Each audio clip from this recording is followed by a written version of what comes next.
A graça e a paz do Senhor Jesus.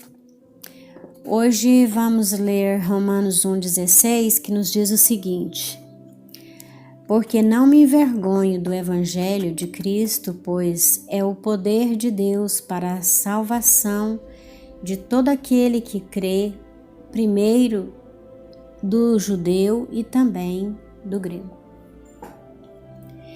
Deus nos oferece livremente a vida eterna em Jesus Cristo, mas às vezes nos é difícil compreender o processo exato usado para torná-la disponível a nós. Por isso, Deus apresenta na Bíblia vários aspectos da salvação, cada um com sua ênfase exclusiva. Falar de salvação é falar do significado dela. Significa livramento, chegar à meta final em segurança, proteger de dano. Deus revelou-se como o Salvador de seu povo. A salvação, ela é descrita na Bíblia como o caminho ou a estrada através da vida para a comunhão eterna com Deus no céu. Esta estrada, ela deve ser percorrida até o fim.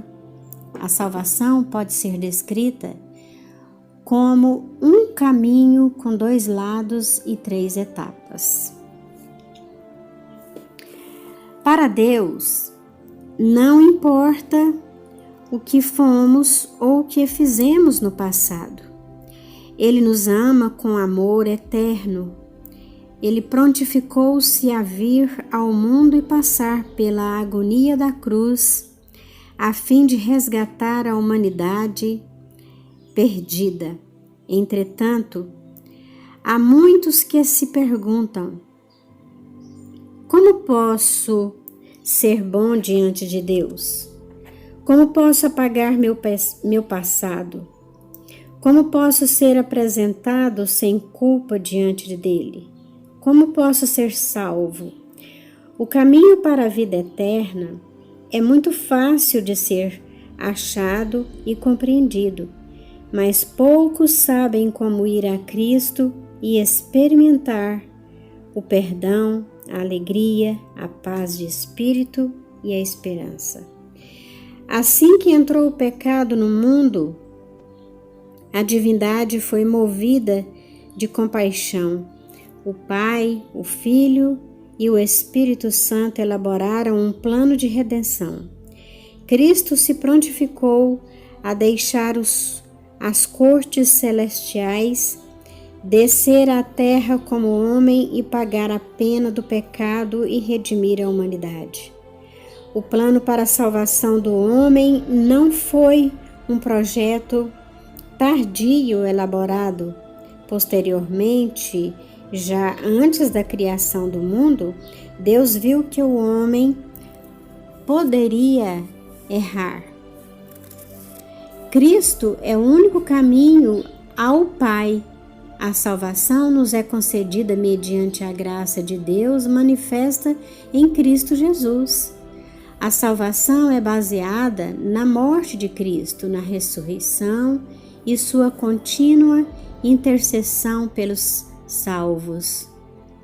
A salvação ela é recebida de graça mediante a fé em Cristo, isto é, ela resulta da graça de Deus e da resposta humana da fé.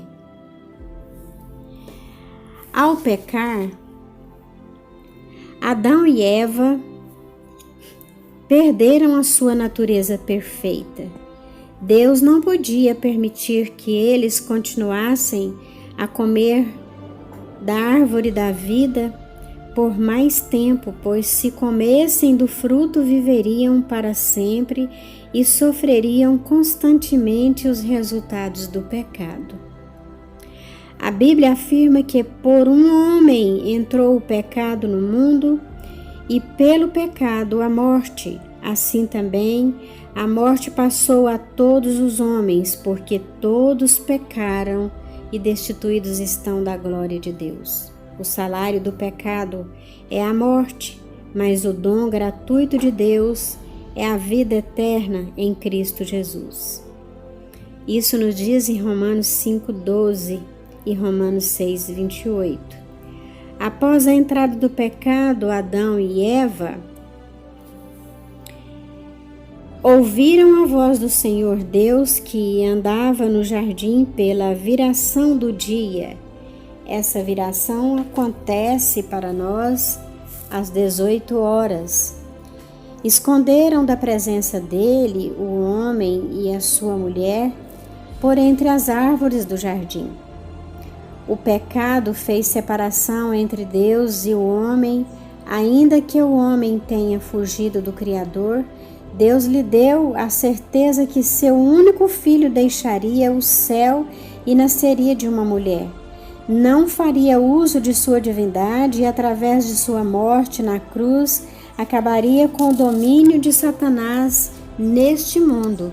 Desde a entrada do pecado, o ser humano foi destituído da glória de Deus e perdeu sua natureza perfeita.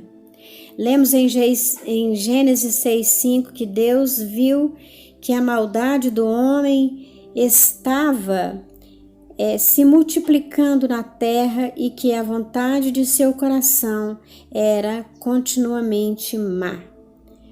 O salmista Davi declara no Salmo 51 que eu nasci em pecado e em pecado me concebeu minha mãe.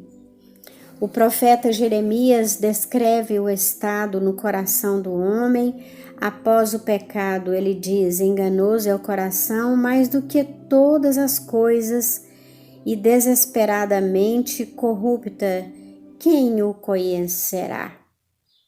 Jesus afirmou que é do coração do homem que procedem dos maus desígnios, os adultérios, a prostituição, os furtos, os falsos testemunhos, a blasfêmia. 1 Coríntios 2,14 nos diz sobre a cegueira e ignorância espiritual, a falta de discernimento espiritual. Afirma que o homem natural não aceita as coisas de Deus porque lhe parece loucuras. O apóstolo Paulo relata a grande luta que existia em seu coração.